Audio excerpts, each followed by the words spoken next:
You don't have an overthinking problem. Not really. You have a trying to control reality problem.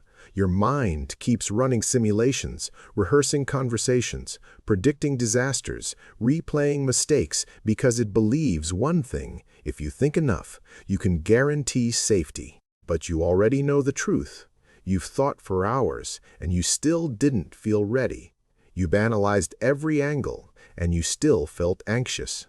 You've played the scenario 100 times, and when the moment arrived, life still surprised you. So today, I'm going to give you a simple Zen trick that doesn't fight your thoughts. It makes them irrelevant, not by forcing the mind to be quiet, but by shifting who you believe you are while the mind is loud. Because overthinking isn't the presence of thoughts, it's identification with thoughts. The moment you believe the thought is you, you're trapped inside it. The moment you see the thought as an object you can observe, the cage door opens. There's a Japanese Zen practice called Shikantaza. It translates to just sitting. And that sounds almost insulting, doesn't it? Like, that's it? Just sit? But that's exactly why it's powerful. It's the methodless method. You stop trying to manufacture a special state, and you train the deepest skill a human can develop, the ability to remain present while the mind does whatever it does. I'm Hiroshi. I'm not the guy who was born calm. I'm the guy who used to turn one awkward message into a 3-hour internal courtroom. I used to lie in bed and negotiate with my future, trying to solve everything tonight so tomorrow wouldn't hurt, and it took me too long to realize what overthinking really is. Overthinking is a form of mental gripping. You grip the future, you grip the past, you grip people's reactions, you grip Einhauts without you cannot control, and the harder you grip, the more the mind panics. Because deep down, you know you're gripping smoke. So here's what I promise you. If you practice this one Zen trick correctly, you will feel the mind start to clear, not because the thoughts stop, but because the thoughts lose authority. You'll still have thoughts, but they won't drag you around like a chained animal. Let's amplify the problem for a moment, because I want you to see what's actually happening. When you overthink, your mind creates an endless loop. If I can just figure it out, I'll finally relax. But relaxation never comes, because the mind rewards itself for worrying. It gives itself the illusion of progress. It confuses mental activity with real control. And then, over time, you become someone who lives in rehearsal. You don't live your life. You pre-live it. You post-live it. You relive it. You can be sitting at dinner while your body is chewing, and your mind is fighting a battle that isn't even happening. You can be walking outside, and the sky is real, the air is real, the sunlight is real, and you are absent.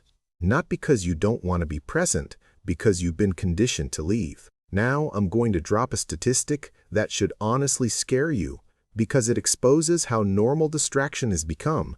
Research has estimated the average person touches their phone over 2,600 times per day. Thousands of tiny exits from the present moment. Thousands of micro-escapes. Thousands of times you teach your mind, don't stay here, leave. So if you feel like you can't stop overthinking, you're not broken, you're trained. Trained to react to every sensation with a story. Trained to convert silence into anxiety. Trained to treat the present moment like it's not enough. Zen doesn't fix this by fighting thought with thought. It fixes it by changing your relationship to thinking entirely. Here is the simple trick. It's called label and return. That's it. You label the thought, and you return to a direct sensation in the present moment, again and again, not aggressively, not with frustration, with a quiet commitment, like placing a cup back on a table. The label is just one word: planning, remembering, judging, worrying, rehearsing, regret, and the return is one sensation. Breath, sound, pressure of your feet on the floor, temperature on your skin, the rise and fall of your chest. This is the trick. You stop arguing with the thought content and you start training the observer. When you label, you create distance. When you return, you rebuild presence. And when you repeat, you rewire the habit of identification. Let me make it painfully practical. You're about to send an important message and your mind starts spiraling. What if they think I'm needy? What if I say the wrong thing? What if they don't answer? Label, rehearsing. Return, feel your breath in your nose for one inhale. Then the mind comes again. Maybe I should rewrite it. Maybe I should wait. Maybe I should send it later. Label, planning. Return, feel your fingers on the phone, the texture, the pressure. Again, but what if? Label, worrying. Return, feel your shoulders. Are they tight? Soften them by 1%. You see what's happening? You're not trying to win the argument. You're refusing to enter the courtroom. Overthinking is not a problem to solve. It's a trance to break. And Shikantaza just sitting teaches exactly this.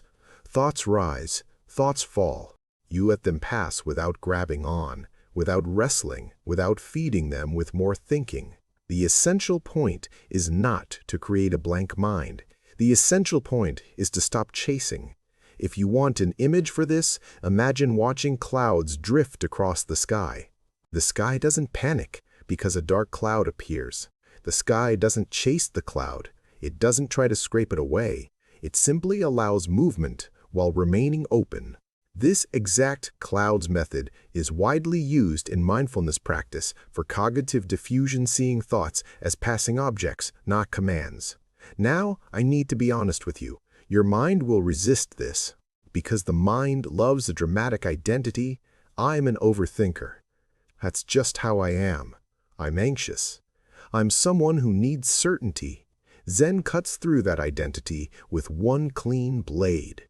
You are not your thoughts. You are the awareness of your thoughts. That sentence sounds like a quote until you feel it in your body. And when you do, your entire life gets lighter. Because if you are the awareness, then a thought can be loud without being powerful. A thought can be ugly without being true. A thought can be ugly without being true. A thought can be urgent without being important. So here's how you apply this in a way that annihilates overthinking fast. You're going to practice a 90-second Zen reset. Not a meditation retreat, not a perfect routine. 90 seconds. Step 1. Freeze the story. Not by force, by labeling. Whatever is happening in your head, you name it. Worrying, judging, replaying, catastrophizing. Keep it simple. Step 2, return to one point of contact. Choose one, breath at the nose, feet on the floor, hands together, or sound in the room. Step 3, expand to 3 sensations. Breath, sound, and touch. Or breath, sight, and posture. 3 anchors. This gives the mind less room to drag you. Step 4. One gentle question. What is happening right now without my commentary? Right now, not tomorrow. Not last year, right now. And in that moment, you'll notice something almost offensive in its simplicity. Most of your suffering is not happening in the room you're in. It's happening in the story you're telling. This is also why mindful breathing teachings emphasize returning to the body in the present moment, because the body is always now. The mind is always elsewhere. Source. Now, let's talk about what not to do, because this is where people ruin it. Mistake 1, trying to clear the mind as a goal. The moment you make silence the goal, you start fighting thought. Fighting thought makes it stronger. Your job is not to kill thoughts. Your job is to stop feeding them attention like it's oxygen. Mistake 2, turning the label into a judgment. Don't label like this, I'm worrying again. That's just another thought wearing a self-improvement costume. Label neutrally, like a scientist, like a monk, like someone who isn't shocked that the mind produces thoughts. Mistake 3, waiting until you're calm to practice. No, practice when you're spiraling. That's the gym, that's the dojo. The point is to build the reflex while the fire is burning. Mistake 4, thinking this should feel amazing. Sometimes presence feels peaceful, sometimes it feels raw. Because when you stop escaping into thought, you finally feel what's been underneath. Tension, sadness, uncertainty. That's not failure. That's contact with reality. And reality is always workable. Now, I'm going to give you your challenge. It's simple and specific, and if you actually do it, you'll feel the shift. For the next 7 days, every time you catch yourself overthinking, you will do only this: label the thought in one word and return to one breath, not 10 breaths. One inhale, one exhale. And then you go back to your life. That's how you build a new default. You're training your mind to stop turning every thought into a meeting. You're training it to recognize, thought is happening and I don't have to attend. If you want to go deeper, do a Shikantaza sit once a day for 5 minutes. Just sit. Let thoughts come and go freely. Your job is simply to wake up from distraction and return to the fact of sitting. Your specific action step is this: set a daily reminder on your phone titled Label and Return. When it goes off today, stop for 90 seconds and do the reset label, return. Expand to 3 sensations. Ask the one question, 90 seconds, that's all. And now I want to pull you into the conversation. What is the thought loop you get stuck in most, worrying about the future, replaying the past, or rehearsing what you'll say? Write it in the comments in one sentence and tell me which one-word label you're going to use first tomorrow.